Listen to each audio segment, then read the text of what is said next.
Thank you, Madam Speaker. I'd like to thank my honourable colleague from Hamilton Mountain for sharing her time with me.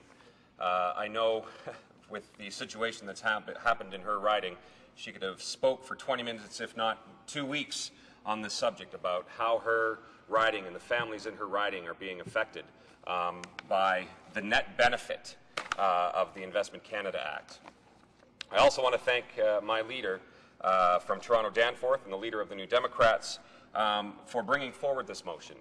He is the only leader that's listening to the people in my riding, to the people that have been affected by foreign takeovers, from Timmins to Hamilton to Saskatchewan and right across our great country.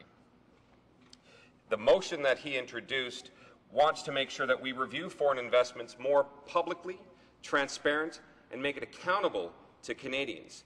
And that means a lot. That means a lot to the people that are affected by foreign takeovers.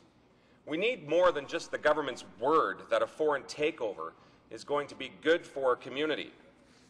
If you look at Clause C of our motion, we want to ensure all conditions attached to the approval of a takeover be made public and be accompanied by equally transparent commitments to monitoring corporate performance on those conditions and appropriate and enforceable penalties for failure to live up to those conditions. Madam Speaker, what this means to me and to the people in my great riding of Sudbury is something that we wanted to find out all along. When Inco was taken over by Vale and Falconbridge taken over by Xstrata, there was some concern happening in my community. Concern as to what is this going to mean to our jobs, to our families, to our livelihood. And at first, things seemed okay. But then the economic crisis happened. And it seems that many corporations use this crisis as a way to actually bend some of the rules and to make layoffs. And Xstrata, in February of 2009, laid off 686 miners. 686 families were affected by this Net Benefit Investment Canada Act and the decision made by Xstrata. So what did we do as good parliamentarians? We said, well, we will look at the rules and see what we can do to ensure that they are not breaking their agreement, that they're following the rules of the Investment Canada Act. And what ended up happening, Madam Speaker? We were told you can't see it. We were told that, trust us, we did this with the net benefit of Canada in mind. Well, when I have 686 miners in a room trying to explain to me how their family is going to be affected, there was no net benefit for them. There was no net benefit for the store owner who ended up losing business because these people now no longer have a job. There was no net benefit to the teenager of this family who was hoping to go to college, but instead had to take a job at Tim Hortons or something along those lines for a year to hopefully save enough money so they can go to school. And there's only so many times as a politician you can sit there in your office and see a grown man cry because he doesn't know how he's going to keep his house, because he doesn't know how he's going to keep his family together. That is what this Investment Canada Act has done to my community. It has not shown the net benefit necessary. So, for the people of Saskatchewan, I think we've been able to wipe our brow and say, whew, because we've seen examples, and Sudbury, unfortunately, is an example of what happens when you don't know what it is that you need to try and combat decisions made by foreign companies. Xstrata and Vale have made decisions.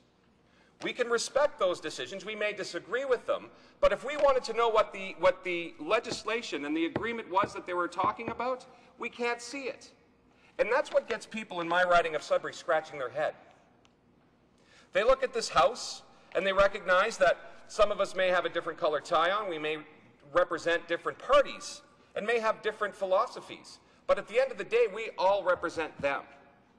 And why is it? Why is it that we cannot see agreements signed by the government with a company, a foreign company, to find out how it's going to affect our livelihood? That's what gets them scratching their head.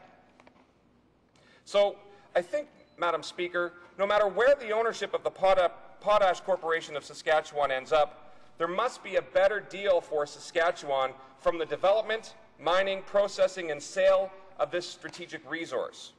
Stopping the BHP takeover is the first step in helping make that happen, because the last thing we want to see, Madam Speaker, is more of the losses, more of the negative sides of the Investment Canada Act. When we're talking about transparency, commitments to monitoring corporate performance on those conditions, and appropriate and enforceable penalties for failure to live up to those conditions. When we lost 686 jobs at Xstrata, when we had 400 layoffs at Vale, when we had a strike for over a year, there was no way that we could find out if there should be any type of penalty enforced on these companies because we didn't know what the agreement was entailing. We didn't know what was in the agreement. We couldn't find it out, Madam Speaker. And that's the unfortunate thing about this. What's to say that in this agreement, if there was in this agreement, that says there could be no layoffs, there could be no strike for the first 3-4 years, and that there was penalties there? We don't know.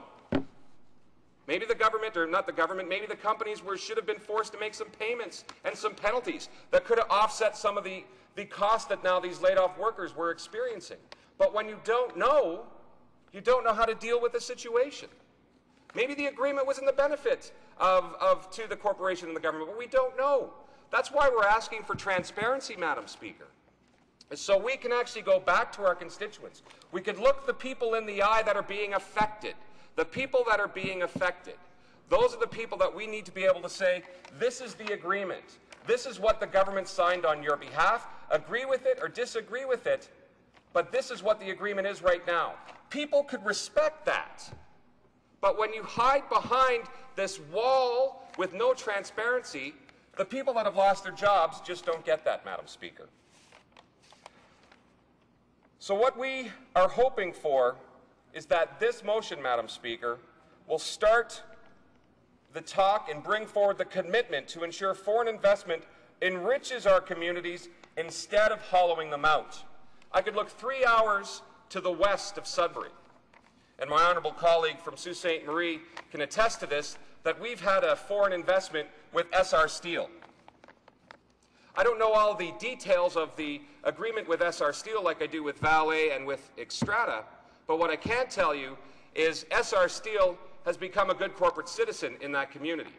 I know they're involved with their United Way campaign as the former executive director of the United Way in Sudbury. I know they're involved there as well. They've been involved with trying to maintain the Huron Central Railway. They've been advocates to ensure that we keep this vital link between Sudbury and Sault Ste. Marie. They're making sure that their employees have an opportunity to have a say in their discussions.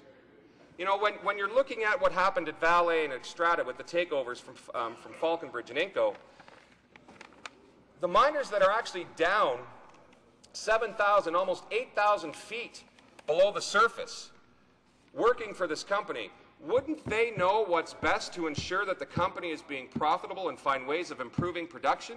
Wouldn't they know how to work with their foremen? But instead, these people have been completely kept in the dark. They have not been told what they can get involved with. They've not been told, well, here's how your company is being affected, because again, the Investment Canada Act is hidden. It's not transparent. So, Madam Speaker, that one part of our motion today is critical, in my opinion, to ensure that we can bring forward this issue and end the hidden agenda, it seems, that's coming forward with this current Investment Canada Act. May I ask what the current what timing is? I have 1 minute. Well, Madam Speaker, there's many times that I've sat in my office and many of the miners and laid-off miners and people who have been affected by the corporate takeovers have always said, well, what do we need to do to try and get this information out? And I said, what you need to do is continue to advocate on your behalf, but we'll continue to advocate for yours, because it is our belief that this motion to being more transparent will protect workers, protect families, and if we get the right type of investment, we can create jobs, technology, and research development. Thank you, Madam Speaker. Questions and comments?